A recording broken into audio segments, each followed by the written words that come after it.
तो आज का हमारा टॉपिक है हाइपर टेक्स्ट ट्रांसफर प्रोटोकॉल। ठीक है, तो अगर हाइपर टेक्स्ट ट्रांसफर प्रोटोकॉल की बात करें तो हम सभी लोग हाइपर टेक्स्ट ट्रांसफर प्रोटोकॉल से फेमिलियर हैं कि हाइपर टेक्स्ट ट्रांसफर प्रोटोकॉल है क्या।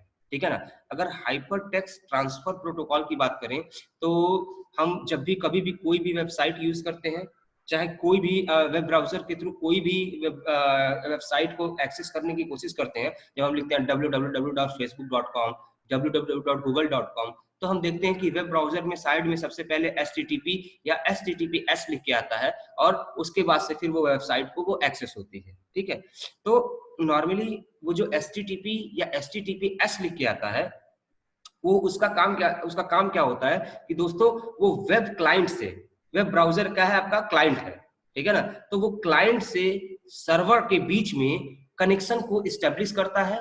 ठीक है ना, यानी कि आप वेब ब्राउजर के थ्रू जब आप कोई वेबसाइट को एक्सेस करते हैं तो वो क्या करता है कि वो होता क्या है, वो एक रिक्वेस्ट होती है। ठीक है ना, और वो रिक्वेस्ट वेब सर्वर तक कौन पहुंचाता है, HTTP। ठीक है, और जब HTTP उस रिक्वेस्ट को वेब सर्वर तक पहुंचाता है तो वेब सर्वर फिर उसको ऑप्टिमाइज करता है और उसका जो रिस्पांस होता है, यानी कि वो जो पेज होता है, वो एज अ रिस्पांस आपको वेब ब्राउजर पे दे देता है और आप उस वेब ब्राउजर की हेल्प से उस पेज को देख सकते हैं। ठीक है दोस्तों, मैं आपको एक बात और बता दूं, पहले जो HTTP था, यानी कि अगर इसका फुल फॉर्म है हाइपर टेक्स्ट ट्रांसफर प्रोटोकॉल, तो ये यूज होता था हाइपर टेक्स्ट मार्कअप लैंग्वेज के लिए, यानी कि वो पेजेस जो HTML में लिखे होते थे उनके लिए इसका हम यूज करते थे, बात समझिएगा। लेकिन बाद में फिर मल्टीमीडिया कंटेंट्स भी आए, तो ठीक है ना, तो बाद में इसको थोड़ा सा और इम्प्रूव किया गया ताकि ये मल्टीमीडिया कंटेंट्स को भी एक्सेस कर सके। ठीक है, तो पहले हम इसकी थोड़ी थ्योरी देख लेते हैं। देखिए जैसा कि इसमें लिखा हुआ है कि HTTP means hyper text transfer protocol. Hyper text is underline protocol used by the world wide web. ठीक है ना, ये वर्ल्ड वाइड वेब के थ्रू यूज होता है ताकि क्लाइंट और सर्वर के बीच में कम्युनिकेशन हो सके, डाटा का इंटरचेंज हो सके। ठीक है, and this protocol define how message are formatted and transmitted. ठीक है, and what actions web server and web browsers should take in response to various commands। ठीक है, तो थ्योरी को देख के जो इसका निष्कर्ष निकलता है, कंक्लूजन निकलता है, वो यही है कि भाई जो मतलब कि सर्वर और क्लाइंट, वेब सर्वर और वेब क्लाइंट के बीच में जो रिलेशनशिप, जो कम्युनिकेशन जो स्टैब्लिश करता है, उस प्रोटोकॉल का नाम है HTTP। विदाउट HTTP हम वेब सर्वर के साथ कनेक्ट नहीं हो सकते। ठीक है ना, यानी कि अगर हम कोई रिस्पांस दे रहे हैं तो वो रिस्पांस जो है वो सर्वर तक नहीं जाएगा, या सर्वर अगर हम कोई रिक्वेस्ट भेज रहे हैं सर्वर को तो वो सर्वर तक नहीं जाएगा और ना सर्वर हमको रिस्पांस दे पाएगा। ठीक है, तो ये आपका HTTP होता है। ठीक है, अगर हम एग्जांपल देखिए, एक एग्जांपल भी यहाँ पे लिखा हुआ है कि when you enter a URL in your browser this actual send the an HTTP command. यानी कि जो हम URL डालते हैं वो एक्चुअल में क्या होता है कि HTTP कमांड होता है to the web server directing it to fetch and transmit the request web page। clear है? The other main standard that controls how the world wide web work in HTML, which covers how web pages are formatted and displayed। ठीक है, तो ये theory है मतलब कि, लेकिन अगर आप इसका जो मेन मोटो उसका यही है कि भाई क्लाइंट वेब क्लाइंट को और वेब सर्वर को आपस में कनेक्ट करता है जिससे कि वो आपस में इंफॉर्मेशन को इंटरचेंज कर सके। ठीक है दोस्तों, इसमें कुछ जो वर्ल्ड वाइड कम्युनिकेशन यानी कि WWW जो है, इसके अंदर दो चीजें मेन होती हैं, एक आपका क्लाइंट और एक आपका सर्वर, यानी कि वेब क्लाइंट और वेब सर्वर। ठीक है ना, तो अगर वेब क्लाइंट की बात करें तो क्लाइंट्स क्या होंगे, clients are often browsers but they can be any type of program और डिवाइस। तो जो क्लाइंट की बात करें तो वो भाई बता रहा है कि क्या है कि ब्राउजर, भाई अगर आपको कोई भी वेब पेज अगर एक्सेस करना है तो आप किसके थ्रू करोगे, ऑब्वियसली है कि आप किसके थ्रू करोगे, वेब ब्राउजर के थ्रू ही करोगे। ठीक है ना, तो वेब ब्राउजर आपका क्या है, एक तरह से क्लाइंट की तरफ मतलब क्लाइंट की तरफ वर्क कर रहा है, वो खुद से नहीं रिक्वेस्ट भेज रहा है, लेकिन आप वेब ब्राउजर के थ्रू ही क्लाइंट बनकर रिक्वेस्ट को सर्वर तक भेज रहे हैं। ठीक है ना, और तब जाके अगर वेब ब्राउजर आपने इंस्टॉल नहीं किया, वो वेब ब्राउजर कोई भी हो सकता है, बहुत सारे वेब ब्राउजर आज की डेट में वर्क कर रहे हैं, आपको पता है। क्या कहते हैं, वेब ब्राउजर में कौन कौन से आपके बहुत सारे कौन कौन से वेब ब्राउजर हैं, गूगल क्रोम है, ठीक है, मोजिला है, यूसी ब्राउजर है, मतलब कि बहुत सारे ब्राउजर है आज की डेट में जो वर्क कर रहे हैं, ठीक है ना। UC browser, Mozilla Firefox, Google Chrome और भी बहुत सारे हैं, ठीक है। तो आप ओपेरा है, तो आप उसके थ्रू मतलब कि किसी भी वेब ब्राउजर के थ्रू ये क्या करते हैं, आप रिक्वेस्ट भेजते हैं सर्वर से, ताकि आप उस पर्टिकुलर पेज से कनेक्ट हो सके, ठीक है। तो सबसे पहले तो अगर आपको इंटरनेट के साथ कनेक्ट होना है तो आपके पास एक वेब ब्राउजर होना चाहिए, ठीक है ना। और उस वेब ब्राउजर की हेल्प से ही आप क्या करते हैं कि वेब सर्वर से कनेक्ट हो सकते हैं। दूसरा पार्ट आता है सर्वर का, ठीक है ना। तो सर्वर की अगर दोस्तों बात करें तो सर्वर है क्या, ठीक है ना।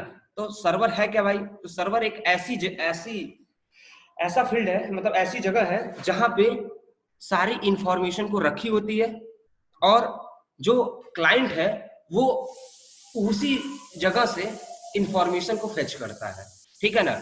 अब मैं आपको बता दूं कि अगर सर्वर की बात करें तो ऐसा नहीं है कि सर्वर केवल एक ही जगह होता है, ये डिसेंट्रलाइज होता है, सेंट्रलाइज नहीं होता है। डिसेंट्रलाइज का मतलब क्या होता है कि वो मतलब कि एक ही सर्वर को कई पार्ट में कई जगह पे रखा जाता है, ठीक है ना। और अगर कोई क्लाइंट रिक्वेस्ट भेज रहा है तो जो उसके सबसे नियरेस्ट का सर्वर होता है वो उससे कांटेक्ट करता है, समझ रहे हो नहीं समझ रहे हो, वो उस मतलब कि पर्टिकुलर क्लाइंट से, मतलब उस सर्वर से जो उसके सबसे नियरेस्ट है, उस नियरेस्ट वाले सर्वर से वो क्या करता है, इंटरेक्ट होता है और वहां से उसको रिस्पॉन्स मिलता है, ठीक है। और ये डिसेंट्रलाइज होने का भी मकसद है, जैसा कि मैंने आपको पहले बताया था कि अगर सेंट्रलाइज होगा यानी कि केवल एक जगह पे होगा तो उससे दिक्कतें आएंगी। दिक्कतें क्या आएंगी कि अगर नंबर ऑफ क्लाइंट कम है तब तो कोई दिक्कत नहीं है कि वो आराम से मतलब वहां वो एक्सेस कर लेंगे, यूज कर लेंगे। लेकिन अगर आप सोचिए कि नंबर ऑफ क्लाइंट बहुत ज्यादा है और एक साथ सब लोग किसी वेबसाइट को रिक्वेस्ट करते हैं, सपोज कीजिए फेसबुक की बात कर लें, तो एक साथ अगर हम एक से ज्यादा मतलब कई लोग अगर एक साथ फेसबुक को रिक्वेस्ट करते हैं दोस्तों, तो होगा क्या वहां पे, आप ही देखिए क्या होगा कि भाई सर्वर पे लोड पड़ेगा, और सर्वर पे लोड पड़ने का मतलब क्या है कि सर्वर कहीं ना कहीं रिस्पॉन्स जितना अच्छे से कर सकता था उतने अच्छे से रिस्पॉन्स कर नहीं पाएगा, क्लियर है। तो वेब ब्राउजर का जो मेन मोटो है, वो मेन मोटो क्या है कि भाई आपको रिस्पॉन्स देना, और अगर वो आपको रिस्पॉन्स सही से नहीं दे पा रहा है तो मतलब क्या है कि फिर उसका मतलब कि वो एक जितने भी क्लाइंट है उनके लिए एक प्रॉब्लम क्रिएट होती है। और अगर एक ही जगह पे सारे इंफॉर्मेशन को हम रख दें तो भाई जितनी भी रिक्वेस्ट जाएंगी एचटीटीपी के थ्रू वो कहाँ पहुंचेंगी भाई, उसी एक सेंट्रलाइज सर्वर पे, ठीक है ना। और जब वो एक उसी सेंट्रलाइज सर्वर पे अगर सारी की सारी रिक्वेस्ट पहुंचेगी तो भाई कहीं ना कहीं होगा कि कंजेशन, ओवरफ्लो, ये सारी दिक्कतें हमें वहां पे आएंगी, ठीक है ना। तो इन दिक्कतों को रिमूव करने के लिए हमने उसको सेंट्रलाइज न करके डिसेंट्रलाइज किया, वैसे कि कई कई जगह मतलब कि उसी सर्वर को कई जगहों पे मैंने इंस्टॉल किया, ठीक है ना। तो कई जगह पे इंस्टॉल करने से क्या होगा कि भाई अगर हम इंडिया में बैठे हैं, हमें फेसबुक एक्सेस करना है, तो जो सबसे नियरेस्ट सर्वर है फेसबुक का वो वहां जाके मतलब वहां पे जाके उसको वो रिस्पॉन्स मतलब वहां रिक्वेस्ट भेजेगा, वहां से उसको रिस्पॉन्स मिलेगा। और एक मतलब कि एक इसका बेनिफिट ये भी है दोस्तों कि ये लोड को मैनेज कर लेता है। अगर आप डिसेंट्रलाइज करके रखते हैं तो वो लोड को मैनेज कर लेता है। जैसे सपोज कीजिए कि अगर 4 या 5 सर्वर फेसबुक के हैं, ठीक है ना, तो अगर वो डिसेंट्रलाइज वे में है तो अगर सोच लीजिए कि अगर 4 सर्वर है, अगर 100 लोगों ने रिस्पॉन्स किया तो वो क्या करेगा, अगर किसी एक सर्वर पे लोड ज्यादा होगा तो वो बाकी की रिक्वेस्ट को दूसरे सर्वर पे फॉरवर्ड कर देगा। तो इस तरीके से क्या है कि लोड को वो मैनेज करता है। होप सो आपको समझ में आ रहा होगा कि डिसेंट्रलाइज क्यों किया जाता है, ठीक है ना। क्योंकि भाई एक जगह होगी तो वहां पे बहुत ज्यादा क्या कहते हैं वो बढ़ सकता है, लोड बढ़ सकता है अगर एक साथ बहुत ज्यादा रिक्वेस्ट जाती है तो। और अगर डिसेंट्रलाइज होगा तो मतलब कि जो सबसे नियरेस्ट सर्वर उसका होगा वो उससे उसको रिस्पॉन्स मिल जाएगा। और दूसरी दिक्कत क्या है कि अगर एक सर्वर सपोज कीजिए कि सेंट्रलाइज है और उसमें अगर सर्वर में कोई प्रॉब्लम आ गई तो जितने भी बंदे उससे कनेक्ट होना चाहते हैं सबका कनेक्शन खत्म हो जाएगा, सबका कनेक्शन ब्रेक हो जाएगा। लेकिन अगर वो डिसेंट्रलाइज है तो उस केस में क्या होगा कि अगर अलग अलग 4-5 सर्वर है तो सपोज कीजिए कि अगर एक सर्वर खराब भी हो जाता है तो जो राउटर है उसको दूसरे सर्वर के पास फॉरवर्ड कर देगा, यानी आपका काम नहीं रुकेगा, ठीक है ना। अगर किसी एक सर्वर में या 2 सर्वर में प्रॉब्लम भी आ जाती है तो आपका काम नहीं रुकेगा, वो आपका काम जैसे कि जो आपका रिस्पॉन्स है जो नियरेस्ट सर्वर है अगर वो खराब हो गया है तो फिर उसके बाद जो दूसरा नियरेस्ट सर्वर है वो राउटर आपको उस सर्वर के पास सेंड करेगा, यानी एचटीटीपी आपको उस सर्वर के पास ले जाएगा और वो दूसरा सर्वर जो है वो आपको तब रिस्पॉन्स देगा कि आप मतलब कि यहाँ से मतलब वो आपको जो जिस वेबसाइट पेज को आपको चाहिए होता है वो वेबसाइट पेज वो दूसरा सर्वर आपको एज ए रिस्पॉन्स दे देगा, ताकि आप उसको देख सके, मतलब आप उसको जो भी आपकी इच्छा है देखने की वो आपको मिल सके, ठीक है ना। तो ये आपको एक फिगर दिख रहा होगा, वेब क्लाइंट जैसे दिख रहा होगा, वेब क्लाइंट है, क्लाउड है और वेब सर्वर है, ठीक है ना। क्लाउड कंप्यूटिंग आप लोग पढ़ भी रहे हैं, और क्लाउड दोस्तों है क्या, एक तरीके का बैकअप है। क्लाउड बैकअप का आपने नाम सुना होगा, तो बैकअप भी आप देखेंगे तो कई सारे टाइप के होते हैं, उसी में एक टाइप का है आपका क्लाउड बैकअप। और क्लाउड बैकअप होता क्या है कि भाई जो अलग अलग जगहों पे जो आपके जो डाटाबेस रखे हुए हैं उनको वो सिक्योरली एक्सेस करने में हेल्प करता है। समझ में आ रहा है कि नहीं आ रहा है? तो चूंकि हमारा काम यहाँ पे क्लाउड को समझाना नहीं है, हमारा काम है क्या कि एचटीटीपी प्रोटोकॉल के बारे में हम बात कर रहे हैं। तो आप एचटीटीपी प्रोटोकॉल के बारे में बस आप इतना समझ लीजिए कि एक वेब क्लाइंट है और एक वेब सर्वर है। वेब क्लाइंट यानी कि आपका ब्राउजर, और वेब सर्वर यानी कि जहाँ पे सारी इंफॉर्मेशन रखी हुई है। अब वेब सर्वर और वेब क्लाइंट को अगर आपस में कम्युनिकेट करना है तो एचटीटीपी प्रोटोकॉल का यूज करेंगे, ठीक है। लेकिन दोस्तों एक बात और आती है कि एचटीटीपी हाइपरटेक्स्ट ट्रांसफर प्रोटोकॉल ये पहले यूज किया जाता था, यानी कि जब साइबर क्राइम इतना ज्यादा नहीं था या फिर न के बराबर था, उस समय हम एचटीटीपी का यूज करते थे।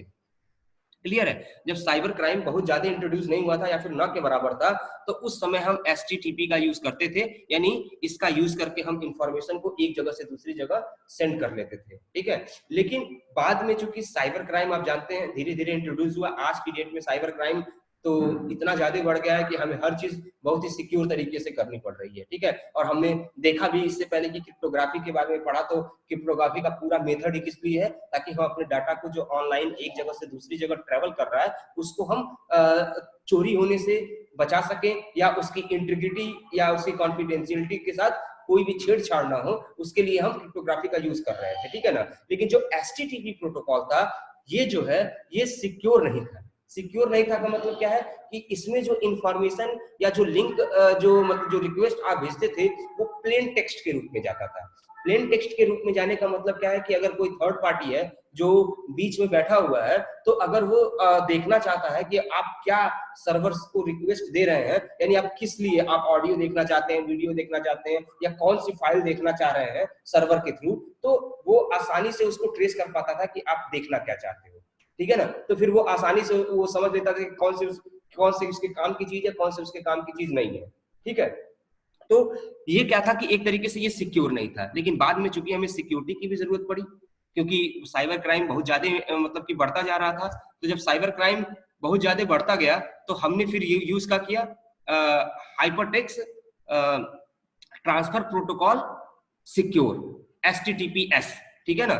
एक चीज एचटीटीपीएस के बारे में बताने से पहले मैं एक चीज और, यहाँ पे कुछ लिखा हुआ है कि एचटीटीपी रिक्वेस्ट एंड रिस्पांस, कि किस तरीके से एचटीटीपी वर्क करता है, किस तरीके से रिक्वेस्ट और किस तरीके से उसको रिस्पांस मिलता है। तो कुछ पॉइंट्स यहाँ पे लिखे हुए हैं दोस्तों, ये देख लीजिए कि पहला पॉइंट क्या है, अ क्लाइंट यानी कि a browser send an HTTP request to the web, यानी कि जो क्लाइंट है वो एचटीटीपी रिक्वेस्ट भेजता है कहाँ पे, वेब सर्वर को। And web server receive the request, उसके बाद से वेब सर्वर क्या करता है, रिक्वेस्ट को रिसीव करता है। The server run an application to process the request, उसके बाद से सर्वर पे क्या कहते हैं कि सर्वर पे क्या होता है कि जो रिक्वेस्ट है उसके अकॉर्डिंग जो भी ऑप्टिमाइजेशन होना होता है वो होता है, और जब एक बार वो ऑप्टिमाइजेशन हो जाता है तो फिर the server return the HTTP response to the browser, यानी कि जो हमने रिक्वेस्ट भेजी थी उसके अकॉर्डिंग जो भी डाटा होता है, अगर वो सर्वर पे जब उसकी एनालाइजेशन हो जाती है तो फिर उसको एज अ रिस्पांस जो है वो एचटीटीपी रिस्पांस जिसको कहा जाता है वो ब्राउजर को सेंड कर देता है। उसके बाद से the client receive the response, उसके वजह से क्लाइंट को क्या करता है, रिस्पांस को रिसीव कर लेता है वेब ब्राउजर के थ्रू, और फिर वो मतलब कि जो भी उसको उस वेबसाइट के थ्रू जो भी उसको करना है वो अपना करता है। पढ़ने वाली वेबसाइट है तो वो उससे पढ़ता है, या फिर जो भी उसका काम है वो उस काम को उस मतलब कि कर लेता है जब उसको सर्वर के थ्रू रिस्पांस मिल जाता है, ठीक है ना। लेकिन बात क्या है कि एचटीटीपी सिक्योर नहीं था, क्योंकि इसके थ्रू जो इंफॉर्मेशन एक जगह से दूसरी जगह सेंड हो रही थी वो प्लेन टेक्स्ट के रूप में सेंड हो रही थी, ठीक है ना। और प्लेन टेक्स्ट का मतलब क्या है कि बीच में बंदा बैठा है तो वो आसानी से देख सकता था कि आप सर्वर से क्या रिक्वेस्ट भेज रहे हो, ठीक है ना। और वो जो रिक्वेस्ट भेज रहा हो उसका जो रिस्पांस मिलेगा वो उसके लिए इंपॉर्टेंट है कि नहीं है, वो आराम से उसको ऑप्टिमाइज कर सकता था। तो चूंकि साइबर क्राइम बढ़ा तो साइबर क्राइम जब बढ़ा तो उसको रिड्यूस करने के मतलब उसको तो हमें सिक्योरिटी की जरूरत पड़ी। तो जब हमें सिक्योरिटी की जरूरत पड़ी दोस्तों, तो फिर एक नया प्रोटोकॉल उसी का जो एचटीटीपी का एडवांस वर्जन कह लें, तो वो एडवांस वर्जन फिर से हम मतलब लॉन्च हुआ या इंट्रोड्यूस हुआ मार्केट में, और वो क्या था, एचटीटीपी एस, यानी कि hyper text transfer protocol secure. ठीक है दोस्तों, तो देखिए अगर एचटीटीपी की बात करें और एचटीटीपी एस की बात करें, तो दोनों के बीच में वर्किंग में कोई डिफरेंस नहीं है दोस्तों। ठीक है ना, चाहे एचटीटीपी की बात करें चाहे एचटीटीपी एस की बात करें, तो ये दोनों के दोनों जो है, इनका काम क्या है, वेब क्लाइंट और वेब सर्वर के बीच में कम्युनिकेशन को एस्टेब्लिश करना, सिंपल। इसके अलावा इन दोनों का कोई दूसरा काम नहीं है। लेकिन चूंकि HTTPS जो है वो एडवांस वर्जन है HTTP का, ठीक है ना, तो भाई जो एडवांस होता है, मैंने आपको बताया था कि जो भी एडवांस होता है उसके अंदर कुछ ऐसे प्रॉपर्टी होती है जो कि मतलब पुराने वाले से बेटर हो, अच्छी हो, ठीक है ना। काम में चेंजमेंट नहीं होता, काम तो सेम ही होता है, लेकिन कुछ प्रॉपर्टी ऐसी होती है जो पहले वाले से उसमें एक्स्ट्रा होती है, इसीलिए हम उसको कहते हैं एडवांस।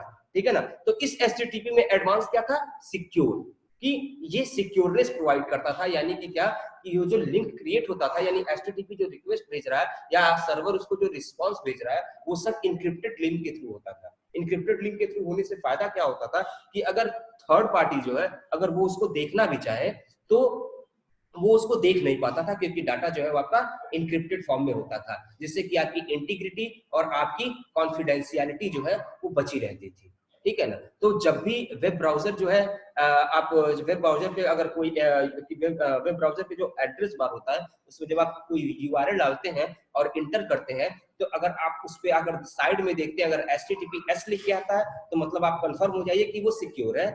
ठीक है ना, आपकी इंफॉर्मेशन का रिक्वेस्ट और रिस्पांस को कोई बंदा ट्रेस नहीं कर पाएगा। लेकिन अगर वो क्या कहते हैं एचटीटीपी केवल लिखा हुआ है, तो आप ये समझ लीजिए कि वो सिक्योर नहीं है, और आपके द्वारा भेजी गई रिक्वेस्ट या जो आपको रिस्पांस मिल रहा है वो थर्ड पार्टी के द्वारा आसानी से देखा जा सकता है, या दूसरी बात कह ले तो वो आसानी से आपकी इंटीग्रिटी और कॉन्फिडेंशियलिटी पे वार कर सकता है और वो उसको देख सकता है। ठीक है, तो जैसा देखिए कि HTTP यानी हाइपरटेक्स्ट ट्रांसफर प्रोटोकॉल सिक्योर में जो लिखा हुआ है, HTTPS stand for hypertext transfer protocol secure.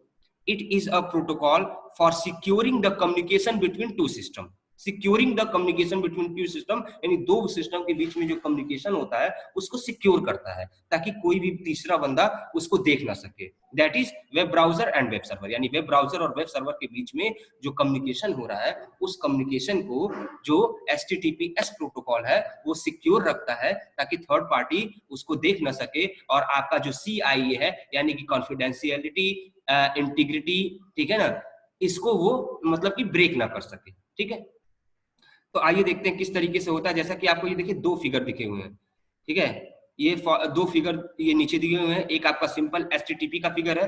तो अगर आप HTTP के फिगर को देखें तो ये देखिए आपका एक वेब ब्राउजर है और ये आपका एक वेब सर्वर है। ठीक है ना, तो वेब सर्वर पे HTTP का अगर हम यूज कर रहे हैं तो देखिए क्या होता है, यूजर नेम, मी, पासवर्ड, माई पासवर्ड, यूजर नेम आपने डाला, पासवर्ड डाला, ठीक है ना। अगर आप कोई वेबसाइट एक्शन करके और जब उसको सेंड कर रहे हैं सर्वर के पास, बात समझिएगा, तो देखिए वो प्लेन टेक्स्ट में जा रहा है, प्लेन टेक्स्ट में जा रहा है। मतलब क्या कि अगर कोई थर्ड पार्टी अगर नेटवर्क में बैठा हुआ है, ठीक है ना, तो वो आपका यूजर आईडी भी देख सकता है, वो आपका पासवर्ड भी देख सकता है, पहली चीज। और उसके बाद से जो सर्वर के थ्रू जो रिस्पांस आपको जा रहा है, तो वो रिस्पांस को भी अगर आप देखिए तो वो आसानी से आपके रिस्पांस को भी देख पा रहा है कि उसको मतलब कि सर्वर से क्या रिस्पांस मिल रहा है। ठीक है, ये ही HTTP का सबसे बड़ा ड्रॉबैक था। स्टार्टिंग में ये ठीक था क्योंकि उस समय इतना साइबर क्राइम नहीं था, लेकिन धीरे धीरे जब साइबर क्राइम इंट्रोड्यूस हुआ और बहुत ज्यादा मतलब कि मार्केट में यूज होने लगा साइबर क्राइम, तो सिक्योरनेस की जरूरत पड़ी। तो उस केस में आपका जो HTTP था वो फेल होने लगा। क्यों? क्योंकि इसके बीच में जो सर्वर के साथ इसका कम्युनिकेशन हो रहा था वो कैसा हो रहा था, प्लेन टेक्स्ट के, ना कि साइफर टेक्स्ट के रूप में। तो जब प्लेन टेक्स्ट के रूप में हो रहा था तो थर्ड पार्टी उसको आसानी से देख सकता था और अपने अकॉर्डिंग उसका मिसयूज कर सकता था। ठीक है ना, तो चूंकि बाद में हमने क्या इंट्रोड्यूस किया, हमने बाद में इंट्रोड्यूस किया क्या, HTTPS। ठीक है ना, तो जैसा कि आपको इस फिगर में दिख रहा होगा और ऊपर का फिगर भी आपको दिख रहा होगा, ठीक है ना, तो दोनों फिगर को अगर आप क्या कहते हैं कंपेयर करें, तो दोनों फिगर को अगर आप कंपेयर कर रहे हैं तो दोनों फिगर को आपको कंपेयर करके आपको क्या दिख रहा है कि भाई देखिए, एक तो इसमें क्या था कि भाई सिंपल प्लेन टेक्स्ट में मैसेज ट्रांसफर हो रहा है, रिसीव हो रहा है। और अगर हम इसकी बात करें तो क्या कि देखिए, अगर आपने जो रिस्पांस भेजा, रिक्वेस्ट भेजा, वो भी इनक्रिप्टेड फॉर्म में है, और जो सर्वर ने आपको रिस्पांस भेजा वो भी आपका इनक्रिप्टेड फॉर्म में है, ठीक है ना। यानी कि क्या है कि अगर यहाँ पे कोई थर्ड पार्टी बीच में मिडिल मैन बैठा हुआ है, तो वो अगर आपको ट्रेस करना चाहे कि आपका क्या रिक्वेस्ट है, आपकी क्या रिस्पांस है, तो चूंकि वो साइफर टेक्स्ट में होगा, तो वो अगर उसको देख भी रहा है तो ना वो उसको समझ पाएगा, ठीक है ना, कि वो क्या लिखा हुआ है या क्या आपने रिक्वेस्ट भेजा है और क्या आपको रिस्पांस मिल रहा है, वो उसको पकड़ नहीं पाएगा। यानी कि आपकी इंटीग्रिटी और आपकी कॉन्फिडेंशियलिटी से कोई भी छेड़छाड़ नहीं होगी, ठीक है। लेकिन दोस्तों, दोनों का काम एक ही है। काम क्या है कि वेब सर्वर और वेब क्लाइंट के बीच में कम्युनिकेशन को स्टैब्लिश करना, ठीक है ना। इसके अलावा इन दोनों का कोई काम नहीं है, क्योंकि HTTPS बाद में आया है। बाद में चूंकि हमें ये पता चला कि भाई हमें अब आज की डेट में सिक्योरिटी की भी बहुत जरूरत है। विदाउट सिक्योरिटी जो भी हम कम्युनिकेशन कर रहे हैं उसको कोई भी बंदा देख सकता है। तो उसके लिए हमने बाद में एक नए प्रोटोकॉल को या HTTP के एडवांस वर्जन को लॉन्च किया, और वो एडवांस वर्जन आपका क्या बना, HTTPS। और ये फिगर के थ्रू होप्स आपको कंफर्म हो गया होगा कि इन दोनों के बीच में जो मेन डिफरेंस क्या है, वो मेन डिफरेंस क्या है, सिक्योरिटी का, ठीक है। और जितनी भी बैंकिंग वेबसाइट्स आप यूज कर रहे होंगे, कोई भी बैंक का अगर आप वेबसाइट का URL अगर आप ओपन करेंगे तो आप देखेंगे कि साइड में लिखा है HTTPS, ठीक है ना। ताकि क्योंकि भाई बैंकिंग की जितनी भी इंफॉर्मेशन अगर सर्वर को, बैंक जैसे SBI सर्वर को अगर आप कोई भी रिक्वेस्ट भेज रहे हैं या कोई भी वो आपको रिस्पांस भेज रहा है, चाहे OTP से लेके चाहे और सारी चीजें, तो वो क्या है कि वो सिक्योर इंक्रिप्टेड फॉर्म में होनी चाहिए, वरना थर्ड पार्टी उसका मिसयूज कर सकता है, ठीक है। तो बहरहाल बस जो समझने के लिए वो इतना ही है कि HTTP और HTTPS दोनों का काम क्या है, सर्वर और वेब क्लाइंट के बीच में कम्युनिकेशन स्टेब्लिश करना। और जो मेन डिफरेंस है दोनों का, वो मेन डिफरेंस क्या है कि HTTP सिक्योर नहीं है। सिक्योर नहीं होने का मतलब क्या है कि ये प्लेन टेक्स्ट जो रिक्वेस्ट और रिस्पांस सर्वर और क्लाइंट के बीच में हो रहा है वो प्लेन टेक्स्ट के रूप में हो रहा है। और HTTPS में क्या है कि जो सर्वर और क्लाइंट के बीच में जो इंफॉर्मेशन का इंटरचेंज हो रहा है वो किस फॉर्म में हो रहा है, इनक्रिप्टेड फॉर्म में, इनक्रिप्टेड फॉर्म में हो रहा है। और इनक्रिप्टेड फॉर्म में होने का मतलब क्या है कि कोई भी बंदा उसको देख नहीं सकता, जिससे कि आपकी इंफॉर्मेशन जो है वो सिक्योर होगी और आपके साथ आप साइबर क्राइम से आप बच सकते हैं, ठीक है।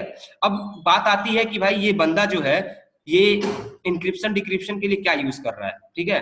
तो सबसे पहले तो आप ये थ्योरी देख लीजिए कि as you can see in the above figure, HTTP transfers data between the browser and the web server in the hypertext format, whereas HTTPS transfer data is the encrypted format, ठीक है ना। Thus HTTPS prevents hackers from reading and modifying the data, ठीक है ना। अब reading और modifying, reading मतलब क्या है, आपकी इंटीग्रिटी के साथ छेड़छाड़, और मॉडिफाइंग मतलब क्या है कि वो उस डाटा में कोई चेंज भी नहीं कर पा रहा है। Data during the transfer between the browser and the web server, ठीक है ना। Even if hacker manage to interrupt the communications, they will not be able to use it because the message is encrypted. अगर hacker जो है अगर वो data को interrupt भी कर ले रहा है तो भी वो ये मतलब उसको रीड करने के लिए कैपेबल नहीं होगा, यानी वो इंफॉर्मेशन उसके लिए यूजलेस होगी। समझ में आ रहा है कि नहीं आ रहा है। और HTTPS जो है वो सिक्योरनेस के लिए SSL का यूज कर रहा है, यानी secure socket layer. HTTPS establish an encrypted link between the browser and the web server using the secure socket layer SSL or transport layer security TLS protocol. TLS is a new version of SSL, ठीक है ना। यानी कि जो transport layer security है वो secure socket layer का ही advance version है, और इसी का यूज करके यानी कि SSL यानी कि सिक्योर सॉकेट लेयर, या फिर बात करें कि ट्रांसपोर्ट लेयर सिक्योरिटी, इन्हीं का यूज भाई कनेक्शन तो जो स्टैब्लिश हो रहा है यानी कि जो डाटा इंटरचेंज हो रहा है वो तो ट्रांसपोर्ट लेयर पे ही होगा, ठीक है ना। तो यहाँ पे ये प्रोटोकॉल वर्क कर रहा है ताकि आपके वो जो पर्टिकुलर लिंक है वो इंक्रिप्टेड हो सके, यानी कि क्रिप्टोग्राफी का यूज कर सके, जिससे कि बीच में जो कम्युनिकेशन हो रहा है उसको कोई तीसरा बंदा पढ़ ना सके, देख ना सके और उसका मिसयूज ना कर सके, ठीक है दोस्तों। तो ये जो सिक्योर सॉकेट लेयर है इसके बारे में हम कल डिस्कस करेंगे कि सिक्योर सॉकेट लेयर क्या है और ये किस तरीके से वर्क करता है। लेकिन आज के लिए आप इतना समझ लीजिए कि जो HTTPS है उसका मेन काम क्या है कि आपको सिक्योरिटी प्रोवाइड करना, ताकि आपका डाटा इंक्रिप्टेड फॉर्म में हो और कोई तीसरा बंदा अगर उसको मतलब क्या कहते हैं इंटरप्ट भी कर ले तो भी वो उसको देख नहीं सकता, और मतलब कि वो उसका मिसयूज नहीं कर सकता। समझ में आ रहा है कि नहीं आ रहा है आपको? और इसके साथ अगर आपसे पूछा जाए कि HTTPS और HTTP के बीच में क्या डिफरेंस है दोस्तों, तो देखिए ये कुछ इंपॉर्टेंट डिफरेंस है जो कि अगर आपसे पूछा जाए तो आप आराम से लिख सकते हैं। ठीक है, तो क्या है कि HTTP, देखिए इधर HTTP लिखा हुआ है, इधर HTTPS लिखा हुआ है, तो दोनों के बीच में जो डिफरेंसेस है वो भी आपका लिखा हुआ है कि transfer data in hypertext structured text यानी कि फॉर्मेट, हाइपर टेक्स्ट फॉर्मेट, और transfer the data in the encrypted format, यानी कि ये क्या है कि प्लेन टेक्स्ट में डाटा को ट्रांसफर करता है, यानी कि चाहे रिक्वेस्ट हो चाहे रिस्पॉन्स हो, वो क्या प्लेन टेक्स्ट के फॉर्मेट में एक जगह से मैंने क्लाइंट से सर्वर और सर्वर से क्लाइंट तक जाता है। लेकिन HTTPS की बात करें तो जो हमारा रिक्वेस्ट है वो भी इंक्रिप्टेड होता है और जो हमारा रिस्पॉन्स है वो भी इंक्रिप्टेड होता है। ओके, दूसरा पोर्ट की बात आती है, जैसा कि हम लोग हर जगह जानते हैं कि हर प्रोटोकॉल को एक अपना अलग पोर्ट असाइन है और वो उसी पोर्ट का यूज करके डाटा को ट्रांसफर करता है। तो जो आपका HTTP है वो कौन सा पोर्ट यूज करता है? डिफॉल्ट पोर्ट 80 यूज करता है। ठीक है ना, देखिए हर प्रोटोकॉल कोई ना कोई पोर्ट नंबर यूज करता है, तो आप लोग ये गेट में अक्सर पूछा जाता है कि कौन सा प्रोटोकॉल, किसी प्रोटोकॉल का नाम ले लेगा और पूछेगा भाई बताइए इसका पोर्ट नंबर क्या है। ठीक है ना, तो ये अक्सर पूछा जाता है, तो आपको याद रखना होगा कि कौन से प्रोटोकॉल में कौन सा पोर्ट यूज किया जाता है। तो बहरहाल HTTP की बात करें तो यहाँ पे कौन सा पोर्ट यूज हो रहा है? Port number 80। और अगर हम बात करें HTTPS की तो यहाँ पे कौन सा प्रोटोकॉल यूज हो रहा है? पोर्ट नंबर 443 यानी कि 443। ठीक है, ये डिफॉल्ट पोर्ट नंबर है। तीसरी चीज, जो तीसरा मेन डिफरेंस है इसका, कि जो सबसे इंपॉर्टेंट है जो HTTPS को HTTP से अलग बनाता है वो क्या है कि ये सिक्योर नहीं है और ये सिक्योर है, जैसा कि हम ऊपर वाले फिगर में देख चुके हैं कि किस तरीके से दो सर्वर और क्लाइंट के बीच का जो कम्युनिकेशन है वो HTTP में प्लेन टेक्स्ट में हो रहा है और HTTPS में क्या है कि इंक्रिप्टेड फॉर्म में हो रहा है। इसलिए क्या कि HTTPS जो है वो आपका सिक्योर है और HTTP जो है वो आपका सिक्योर नहीं है। और तीसरा और लास्ट डिफरेंस वो उसके राइटिंग फॉर्मेट में होता है कि जो एड्रेस बार में जब हम लोग लिखते हैं कोई भी वेबसाइट, तो अगर वो हमें ऐसे ही हम पता कर सकते हैं कि वो वेबसाइट सिक्योर है कि नहीं है। वो कैसे पता कर सकते हैं कि अगर उसके URL में स्टार्टिंग में HTTP केवल लिखा हुआ है, ठीक है ना, तो मतलब क्या है कि वो वेबसाइट या वो वेब पेज सिक्योर नहीं है, यानी कि वो प्लेन टेक्स्ट का यूज कर रहा है डाटा को ट्रांसफर करने के लिए। लेकिन अगर वो HTTPS है दोस्तों, तो फिर क्या है कि वो एक हम ये आंख बंद करके उस वेबसाइट पे विश्वास कर सकते हैं कि जो हमारा रिक्वेस्ट या हमारा रिस्पॉन्स होगा वो तीसरा बंदा देख नहीं सकता। अगर वो मैसेज में इंटरप्ट भी करता है तो भी वो मैसेज को पढ़ नहीं सकता, यानी आपकी इंटीग्रिटी और आपकी मॉडिफिकेशन के साथ कोई छेड़छाड़ नहीं होगी। ठीक है ना, तो ये पहचान है। नीचे वाला जो ये लास्ट वाला डिफरेंस जो लिखा हुआ है ये एक पहचान है कि आप किसी भी वेबसाइट का वेब पेज अगर आप ओपन कर रहे हैं, URL में अगर उस वेबसाइट को इंटर कर रहे हैं, तो आप आंख बंद करके जैसे ही आप देख लें स्टार्टिंग में कि वहां पे HTTP लिखा हुआ है कि वहां पे HTTPS लिखा हुआ है। अगर HTTP लिखा हुआ है तो आप थोड़ा सा अवेयर हो जाइए कि ये वेबसाइट जो है वो आपकी सिक्योर नहीं है। ठीक है ना, और अगर वो HTTPS लिखा हुआ है तो आप कंफर्म हो जाइए कि भाई ये सिक्योर है। यहाँ से इसके थ्रू जो भी कम्युनिकेशन सर्वर के साथ आपका हो रहा है वो थर्ड पार्टी के थ्रू मतलब कि इंटरप्ट, मतलब कि वो चोरी नहीं की जा सकती, ऐसे समझ लीजिए। ठीक है ना, तो यही मेन डिफरेंस है आपका, और ये उसके सिंबल है कि आप पहचान सकते हैं कि वो सिक्योर है वेबसाइट की सिक्योर नहीं है। जैसा कि आप कभी भी कोई भी बैंकिंग के सॉफ्टवेयर को यूज करेंगे तो आप देखेंगे कि वहां पे HTTPS लिख के आएगा। ठीक है दोस्तों।